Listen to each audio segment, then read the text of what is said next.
నమస్కారం వార్తలకు స్వాగతం. ముందుగా ముఖ్యాంశాలు. బీజేపీ ఎంపీ కృష్ణయ్య మీడియా సమావేశం, పలు అంశాలపై వివరణ.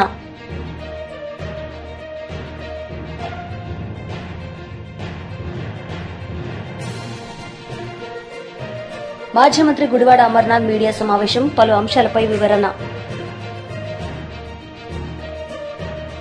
మాజీ మంత్రి పీతల సుజాత మీడియా సమావేశం నిర్వహించారు. ఈ సందర్భంగా ఆమె మాట్లాడారు. పోలవరం ప్రాజెక్ట్ మన రాష్ట్రాన్ని కరువు నుండి కాపాడే ఒక సంజీవన్ లాంటిది, ఒక వరప్రదాయని. సో అట్లాంటి పోలవరం ప్రాజెక్ట్ని కట్టడం అనేది ఆషామాషి విషయం కాదండి. అది ఒక చిత్తశుద్ధి ఉన్న నాయకుడికి మాత్రమే ఆ విషయం తెలుస్తుంది, ఆ విలువ తెలుస్తుంది. ఆ చిత్తశుద్ధి ఉన్నటువంటి నాయకుడే మన గౌరవ ముఖ్యమంత్రి చంద్రబాబు నాయుడు గారు. ఈ ప్రాజెక్ట్ని సకాలంలో పూర్తి చేసి రైతులకి అండగా ఉండేందుకు ప్రభుత్వ యంత్రాంగం డే అండ్ నైట్ చాలా పనిచేస్తున్న విషయాన్ని కూడా, బాగా పనిచేస్తున్న విషయాన్ని కూడా నేను ప్రజలకు తెలియజేస్తున్నా. మరి గత 5 సంవత్సరాల్లో మనం చూసాం, వైసీపీ హయాంలో పోలవరం ప్రాజెక్ట్ని ఎంత నిర్లక్ష్యం చేశారో, ఎంత పడకేసేశారో, వెనక్కి తీసుకెళ్లారో ప్రజలందరూ కూడా చూశారు. మరి ఈ రోజున 2024లో మళ్ళా కూటమి ప్రభుత్వం వచ్చిన తర్వాత జెట్ స్పీడ్తో పోలవరం పనులన్నీ కూడా ముందుకి వెళ్తున్న విషయాన్ని కూడా నేను ప్రజలందరికీ కూడా తెలియజేస్తున్నానండి. మరి అంతేకాకుండా మరి గత 5 ఏళ్ళు 2019 నుంచి 24 వరకు కూడా వైసీపీ గవర్నమెంట్లో పోలవరం ప్రాజెక్ట్ని చాలా నిర్లక్ష్యం చేసిన విషయం ప్రజలందరికీ కూడా తెలుసు. నేడు చంద్రన్న జెట్ స్పీడ్తో పరుగులు పెట్టిస్తున్నారు. కూటమి ప్రభుత్వం వచ్చిన తర్వాత ఈ 11 నెలల కాలంలో మరి 3 సార్లు సీఎం గారు పోలవరం ప్రాజెక్టు విజిట్ చేసిన విషయం ప్రజలకు తెలుసు. మరి అధికారులతో ఎంత దగ్గరుండి గైడెన్స్ ఇస్తూ ఎట్లా పనిచేస్తున్నారో కూడా ప్రజలందరూ కూడా చూస్తున్నారు, అర్థం చేసుకుంటున్నారు. అనుకున్న టైంకి ఏదైతే చెప్పామో ఆ టైంకి పోలవరం ప్రాజెక్టు నిర్మించి తీరాలనే ఒక కంకణంతో గౌరవ సీఎం గారు కూటమి ప్రభుత్వం పనిచేస్తుంది. 2014-19 సంవత్సర కాలంలో మరి సాగునీటి రంగానికి దాదాపు 68,000 కోట్ల. మాజీ మంత్రి గుడివాడ అమర్నాథ్ మీడియా సమావేశం నిర్వహించారు. ఈ సందర్భంగా పలు అంశాలపై ఆయన మాట్లాడారు. వల్ల ఏదైనా పని జరిగితే ఆ సందర్భంలో డైవర్షన్ చేయడానికి, ఇష్యూని డైవర్ట్ చేయడానికి ఏదో ఒక ఇష్యూని పట్టుకొని జగన్మోహన్ రెడ్డి గారిని నిందించి, గత ప్రభుత్వాన్ని నిందించి పబ్బం గడుపుకునేటువంటి ప్రయత్నం ఇప్పుడున్నటువంటి ప్రభుత్వం తాలూకా ఒక పనితీరుగా మారిపోయింది. ఈరోజు మీ ముందుకు రావడానికి, ప్రజలకు కొన్ని విషయాలు చెప్పడానికి గల కారణం ఏంటంటే, మీ అందరికి గుర్తుందో లేదో 4 నెలల క్రితం, 4-5 మాసాల క్రితం పెద్ద ఎత్తున గత ప్రభుత్వంలో జగన్మోహన్ రెడ్డి గారి హయాంలో పవర్ పర్చేజ్ అగ్రిమెంట్స్ సంబంధించి ₹2.49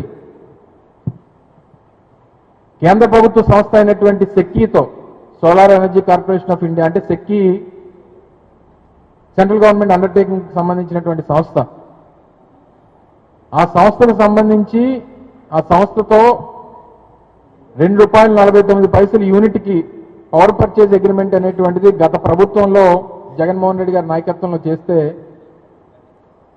ముఖ్యంగా ఎల్లో మీడియా ఎంత గగ్గోలు పెట్టిందంటే, ఇందులో ఏదో అవినీతి జరిగిపోయింది, ₹1,00,00,000 కోట్ల ఇందులో అవినీతి జరిగిపోయింది.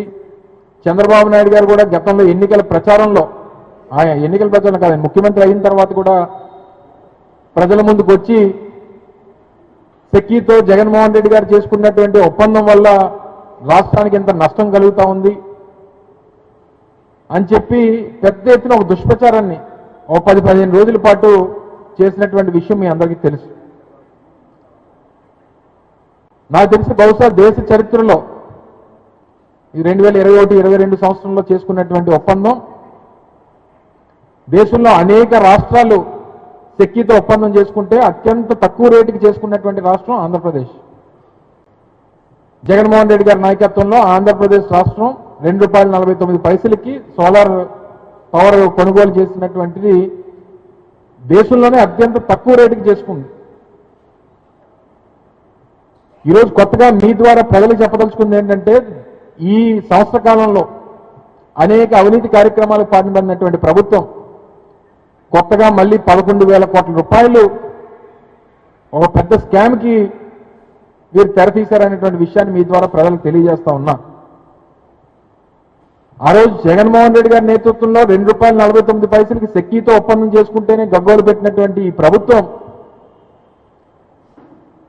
ఈరోజు యాక్సిస్ అనేటువంటి సంస్థతో ₹4.60 400 మెగావాట్లు 25 సంవత్సరాలకు ఒప్పందం చేసుకుంది. మరి మేము ₹2.49 మేము ఒప్పందం చేసుకుంటేనే ఏదో నష్టం జరిగిపోయింది, ప్రభుత్వం ఆ రోజు ఉన్నటువంటి ప్రభుత్వం అవినీతికి పాల్పడిందని చెప్పినటువంటి చంద్రబాబు నాయుడు గారు మరి ఈరోజు ₹4.60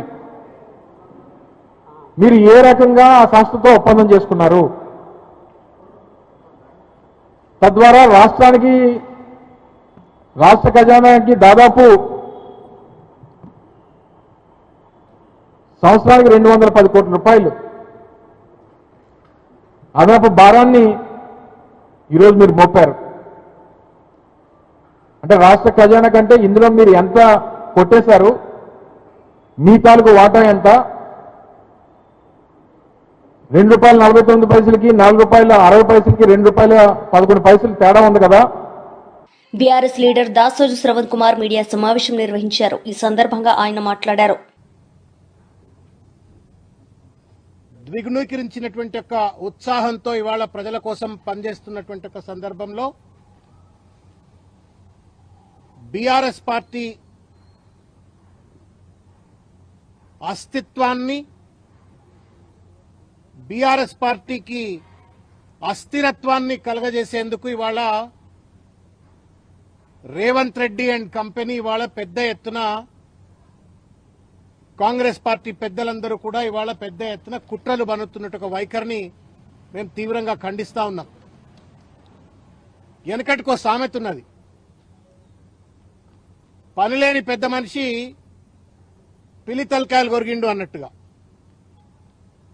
రేవంత్ రెడ్డి గారి ప్రభుత్వానికి పరిపాలన చేయటం చేతగాట్లేదు, ఇచ్చిన వాగ్దానాలను అమలు చేసేటువంటి ఒక తెలివి లేదు, మంత్రుల మధ్యన సయోధ్య లేదు, ఒక శృతిలేని సంసారం లెక్క ప్రభుత్వాన్ని నడుపుతున్నారు. ఎక్కడికక్కడ ప్రజలు, రైతులు, యువకులు, నిరుద్యోగులు మొత్తం తెలంగాణ వ్యాప్తంగా అనేక సమస్యలతో ప్రజలు సతమతమవుతున్నటువంటి ఒక సందర్భంలో దాని నుండి తప్పించుకోవడం కోసం బీఆర్ఎస్ పార్టీ పైన, బీఆర్ఎస్ పార్టీ అధినాయకత్వం పైన బట్టగాల్చి మీద వేసి ఇవాళ తప్పుడు ప్రచారాలు చేసి తమ రాజకీయ పబ్బం గడుపుకోవాలని చెప్పని రేవంత్ రెడ్డి గారు, ఆయన పార్టీకి చెందినటువంటి ఒక పెద్ద మనుషులంతా ఇవాళ కుట్రపూరిత వైఖరితో వ్యవహరిస్తా ఉన్నారు. మరీ ముఖ్యంగా మీటింగ్ అయినటువంటి ఒక 2వ రోజు నుండి మా పార్టీ యొక్క సీనియర్ నాయకులు, మాజీ మంత్రివర్యులు, నిరంతరం ప్రజలతో మమేకమై పనిచేసేటువంటి ఒక ప్రజానాయకుడైనటువంటి ఒక హరీష్ రావు గారి పైన పెద్ద ఎత్తున ఇవాళ బట్టగాల్చి మీద వేసి అటు ప్రజల్లో కావచ్చు, బీఆర్ఎస్ పార్టీ నాయకత్వంలో కావచ్చు, కార్యకర్తల్లో కావచ్చు అనేక రకాలైనటువంటి ఒక అనుమానాలు సృష్టించి రాజకీయ పబ్బం గడుపుకోవాలనే కుట్ర ఇవాళ రేవంత్ రెడ్డి గారికి సంబంధించిన వ్యక్తులు, పార్టీకి సంబంధించిన వ్యక్తులు, ప్రభుత్వంలో ముఖ్యంగా ఉన్నటువంటి వాళ్ళందరూ కూడా ఇవాళ కుట్రలు బనుతా ఉన్నారు. ఎంత నీచాన్ని కొడిగట్టిండ్రు అంటే ఇవాళ వాళ్ళిద్దరూ బావాబమర్దులైనప్పటికీ కూడా సొంత అన్నదమ్ములు లెక్కుంటారు వాళ్ళు. కేటీఆర్ గారు, హరీష్ రావు గారు 2 పిల్లర్స్ లెక్క పార్టీకి నిరంతరంగా పనిచేసేటువంటి ఒక కృష్ణార్జున్ లెక్క పనిచేసేటువంటి ఒక అత్యంత సయోధ్య అవగాహన కలిగినటువంటి ఒక సంబంధ బాంధవ్యాలను ఆ ఇద్దరు నాయకుల మధ్యన కేటీఆర్ గారి తర్వాత హరీష్ రావు గారి మధ్యన వైరుధ్యాలు సృష్టించే ఒక ప్రయత్నం చేస్తా ఉన్నారు. లేనిపోని చిలువలు పలువలుగా వైఎస్ఆర్సీపీ ప్రధాన కార్యదర్శి గడికోట శ్రీకాంత్ మీడియా సమావేశం నిర్వహించారు. ఈ సందర్భంగా ఆయన మాట్లాడారు. ఇచ్చినటువంటి విధానంలో కానీ ఇచ్చిన మేనిఫెస్టోని 100% అమలు చేసే విషయంలో కానీ కరోనా లాంటి మహమ్మారి భయంకరంగా ప్రపంచాన్ని గమనించినప్పుడు ఏ రకంగా రాజకీయ పార్టీ కానీ ఒక ముఖ్యమంత్రి వివరించాల్సిన తీరులో జగన్మోహన్ గారు వివరించిన తీరు కానీ మెడికల్ కాలేజెస్ కానీ హాస్పిటల్స్ కానీ అదే రకంగా స్కూల్స్ గవర్నమెంట్ స్కూల్స్ కానీ వీటిని అన్నిటినీ ఎంతో మంచిగా చేస్తే కూడా అనునిత్యం బురద చల్లేటువంటి కార్యక్రమం చేస్తూ మరొక పక్కన వాళ్ళు ఎన్నో రకాలుగా చెడు చేస్తున్నా కూడా ఎన్నో రకాలుగా ప్రజలకు నష్టం చేస్తూ వ్యవస్థ నిర్వీర్యం అవుతున్నా కూడా మట్టి ఇసుక అనేది లేకుండా లిక్కర్ అనేది కాకుండా భూములు దోచుకోవడంలోనే కాకుండా అన్ని చేస్తుంటే కూడా అదేదో మంచి పాలన అందిస్తున్నామన్నటువంటి వ్యవహరించేటువంటి తీరు చూసినప్పుడు నిజంగా ఆశ్చర్యం కలిగిస్తుంది. ఇవన్నీ ఒక ఎత్తైతే ఈరోజు తెలుగుదేశం వాళ్ళు ఏ రకంగా వ్యవహరిస్తారు, మంచిని ఏ రకంగా తగ్గిస్తారు, చెడుని ఏ రకంగా పెంచుతారు అనే దానికి ఈరోజు ఒక స్పష్టమైనటువంటి ఉదాహరణ మనం తీసుకోవచ్చు. అందులో భాగంగానే ఈ సెకీ ఒప్పందం. సెకీ అన్నటువంటిది సోలార్ కార్పొరేషన్ ఆఫ్ ఇండియా అన్నటువంటిది ఏదైతే సెకీ ఫామ్ అయిందో ఆ కంపెనీ సంబంధించి ఏదైతే అది ఒక లైసెన్స్డ్ పాన్ ఇండియాలో పవర్ని పర్చేస్ చేసి డిస్కామ్స్కి అమ్ముతుందన్నమాట ఈ సెకీ అనేటువంటి కార్పొరేషన్. ఈ కార్పొరేషన్తో అత్యంత తక్కువగా జగన్మోహన్ రెడ్డి గారు ₹2.45 యూనిట్కి ఒప్పందం చేసుకుంటే ఏ రకంగా వ్యవహరించారో ఆ రోజు గతంలో అన్నది మనం చూసాం. జగన్మోహన్ రెడ్డి గారు ₹1,00,000 కోట్ల నష్టం చేశారు, 1,10,000 కోట్లు నష్టం చేశారు ప్రజలకు. దానివల్ల ఎంతో నష్టం జరుగుతుంది ప్రజలకు అని మాట్లాడిన వీళ్ళు ఈరోజు మరి ₹4.60 ఒప్పందం చేసుకున్నారు. దీన్ని ఏమనాలి? ఈరోజే జరిగినటువంటి అగ్రిమెంటు పూర్తిగా నిన్న ఏపీఆర్సీ సంబంధించి జీవో కూడా విడుదల చేశారు. యాక్సిస్ పవర్ వాళ్ళ దగ్గర నుంచి ₹4.60 యూనిట్ ఛార్జ్ కొన్నట్టుగా క్లియర్గా వాళ్ళు అంగీకారం తెలిపారు. ఆ జీవో విడుదల చేశారు. మరి ₹2.45 జగన్మోహన్ రెడ్డి గారు అగ్రిమెంట్ చేసుకున్న రోజున మీరు ఆ రకంగా మాట్లాడారే, మరి ఈ రోజున మీరు ₹4.60 చేసుకుంటున్నారు. దీన్ని ఏమనాలి? ఎంత దోపిడీ జరుగుతోంది ఇక్కడ. దీని గురించి ఎందుకు ఏ మీడియా మాట్లాడట్లేదు? గతంలో ఏదో నష్టం జరిగిందని మాట్లాడిన వారందరూ కూడా ఎక్కడికి పోయారు? నిజంగా జగన్మోహన్ రెడ్డి గారు పరిపాలన ఏ రకంగా ఉంటుంది, వీళ్ళు ఏ రకంగా దుష్ప్రచారం చేశారంటే ఇది ఒక ఎగ్జాంపుల్గా తీసుకోవచ్చు. ప్రజలకు భారం పడకుండా ఇంటర్ స్టేట్ ఛార్జెస్ లేకుండా అవి కూడా వే ఆఫ్ చేయించుకొని ₹2.49 జగన్మోహన్ రెడ్డి గారు అగ్రిమెంట్ చేసుకుంటే మరి ఈ ప్రభుత్వం నియంత్రణ మండలిని బెదిరించి నియంత్రణ మండలిలో ఉన్నటువంటి జీవో నెంబర్ 108 దాని ప్రకారం వాళ్ళ భయభ్రాంతులకు గురి చేసి ఈరోజు ₹4.60 చేసుకుంటున్నారే, ఇది దుర్మార్గం కాదా అని చెప్పి ప్రశ్నిస్తున్నాం. మరి గతంలో జగన్మోహన్ రెడ్డి గారు చేసిన మంచి పనులు కూడా ఈ రకంగానే చేశారు దుష్ప్రచారాలు. ఇది క్లియర్ కట్గా కళ్ళ ముందర కనపడేటువంటి వాస్తవం. ఏ రకంగా విద్యుత్లో దోపిడీ జరిగిందో ఒకసారి ఆలోచన చేయమంటున్నా. మరి నాణ్యతమైనటువంటి విద్యుత్ ఇవ్వాలి, రైతులకు 9 గంటల పవర్ ఇవ్వాలి, శాశ్వతంగా 30 సంవత్సరాలు ఎటువంటి ఆటంకం కలగకుండా రైతులకు పవర్ ఇవ్వాలి అని చెప్పి ఆ రోజు గౌరవ ముఖ్యమంత్రి ఇప్పుడున్న మాజీ ముఖ్యమంత్రి జగన్మోహన్ రెడ్డి గారు అగ్రిమెంట్ చేసుకుంటే మరి ఈ రోజున ఇప్పటికే ఈ సంవత్సరం కూడా కాలం ఇప్పటికే 15,000 కోట్ల పైగా ప్రజలపైన భారం వేశారు విద్యుత్ ఛార్జీల పెంపు ద్వారా. అవి చేయడమే కాకుండా మరి రాబోయే 20 సంవత్సరాలలో కూడా దుర్మార్గం దోపిడీ జరిగే విధంగా, ప్రజలకు నష్టం జరిగే విధంగా, ప్రజలకు మళ్ళా ఎంతో పెద్ద భారం పడే విధంగా ఈరోజు ₹4.90 60 అగ్రిమెంట్ చేసుకున్నారు. దీన్ని ఏమంటారు? గతంలో ఉమ్మడి రాష్ట్రానికి 10 సంవత్సరాలు పరిపాలన చేసినటువంటి చంద్రబాబు నాయుడు గారు విద్యుత్ అస్తవ్యస్తమైనటువంటి రీతిలో ఎక్కడ చూసినా లో వోల్టేజ్ ప్రాబ్లం, రైతులకు మినిమం ట్రాన్స్ఫార్మర్ కావాలంటే ఇచ్చేటువంటి పరిస్థితి ఉండేది కాదు, ఊర్లలో కూడా ట్రాన్స్ఫార్మర్ ఉండేటివి కావు. మరొక పక్కన రైతులను నిర్దాక్షిణంగా పొలాల దగ్గరికి వెళ్ళి కేసులు పెట్టడం, అరెస్టు చేసే పరిస్థితులు. అటువంటి పరిస్థితి నుంచి గౌరవ ముఖ్యమంత్రి రాజశేఖర గారు ఉమ్మడి రాష్ట్రానికి ముఖ్యమంత్రి అయ్యి ఉచిత విద్యుత్ తీసుకొని రైతులకు ఉచిత విద్యుత్ ఇచ్చి దేశంలోనే ఆదర్శంగా మిగిలి రైతులకు వెన్నెముకగా నిలిచాడు. వ్యవసాయాన్ని వదులుకుంటున్న రోజుల్లో మళ్ళా ఒక వ్యవసాయాన్ని పండగలాగా చేశాడు.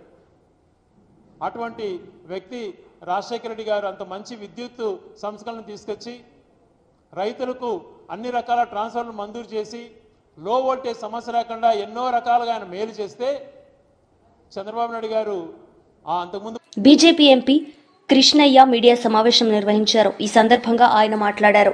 అందుకే ఆయన స్పందించి ఒక్కసారి కులగణన చేస్తే దేశంలో ఉన్నటువంటి బీసీ వర్గాల అభివృద్ధికి నిర్మాణాత్మకమైనటువంటి చర్యలు తీసుకోవచ్చు. ఈ కులాల అభివృద్ధిని మరింత వేగవంతంగా పథకాలు ప్రవేశపెట్టవచ్చు అనేటటువంటి ఉద్దేశంతో కులగణన చేపట్టారు. అందుకు ప్రధానమంత్రికి దేశంలోని 75 కోట్ల మంది బీసీల పక్షాన కృతజ్ఞతలు తెలుపుతున్నాం. ఇప్పుడు బీసీల శకం ప్రారంభమైంది. బీసీల అభివృద్ధికి పునాది పడ్డది, బాటలు పడ్డాయని చెప్పి బీసీ ప్రజలందరూ భావిస్తున్నారు. ఈరోజు బీసీలందరూ ఏమనుకుంటున్నారో తెలియకుండా కాంగ్రెస్ పార్టీ మా ఒత్తిడి వల్ల మీరు 70 ఏళ్ళు 60 ఏళ్ళు పరిపాలించారు, అప్పుడు ఎందుకు చేయలేదని చెప్పి మేము ప్రశ్నిస్తున్నాం. ఇంకా వేరే విషయాలు మాట్లాడదాం ఆ తర్వాత. కానీ ఇది కేవలం బీసీల యొక్క విజ్ఞప్తిని, బీసీ సంఘాల యొక్క విజ్ఞప్తిని ప్రధానమంత్రి కేంద్ర ప్రభుత్వం గౌరవించి స్పందించి వారి లోపల మనోభావాలను గుర్తించి ఇందులో వాస్తవాలు ఉన్నాయి, ఇట్లా తీసినట్లయితే రిజర్వేషన్ల ఇప్పుడు కులగణన జరిగిందనుకో, దానివల్ల బీసీ ప్రజలందరూ కూడా అర్థం చేసుకోవాలి. చాలామంది ఊళ్ళలో అర్థమవుతలేదు. కులాల లెక్కలు తీస్తే మాకేమొస్తాయి, కులాల లెక్కలు తీస్తే మన పిల్లలకు ఉద్యోగాలు వస్తాయి, రిజర్వేషన్లు పెంచుతారు. ఆ రిజర్వేషన్ల అమలును వర్గీకరణ చేసి ఇప్పుడు కేంద్రంలో ఏబిసిడీలు లేవు, ఐఏఎస్లు చిన్న చిన్న కులాలకు రావడం లేదు, మోస్ట్ బ్యాక్వర్డ్ క్లాస్కు, ఎక్స్ట్రీమ్లీ బ్యాక్వర్డ్ క్లాస్కు రావడం లేదు. ఇప్పుడు ఏబిసిడీలు చేసి జనాభా ప్రకారం వాళ్ళకు అలాట్మెంట్ చేసినట్లయితే ఒక చిన్న కులం కూడా, ఒక రజకులు, నాయబ్రహ్మణులు, వడ్డేరలు, అత్యంత వెనుకబడిన కులాలన్నీ కూడా ఈరోజు సివిల్ సర్వీస్ లోపల, ఐఐటి ఐఐఎం లోపల వాళ్ళకు. వార్తలు ముగించే ముందు ముఖ్యాంశాలు మరోసారి.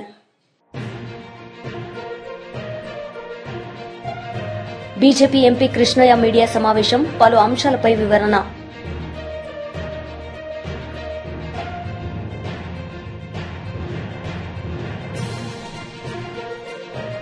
మాజీ మంత్రి గుడివాడ అమర్నాథ్ మీడియా సమావేశం, పలు అంశాలపై వివరణ. ఈ వార్తలు ఇంతటితో సమాప్తం. తిరిగి ప్రసారమయ్యే వార్తల్లో మళ్ళీ కలుద్దాం. అంతవరకు సెలవు. నమస్తే.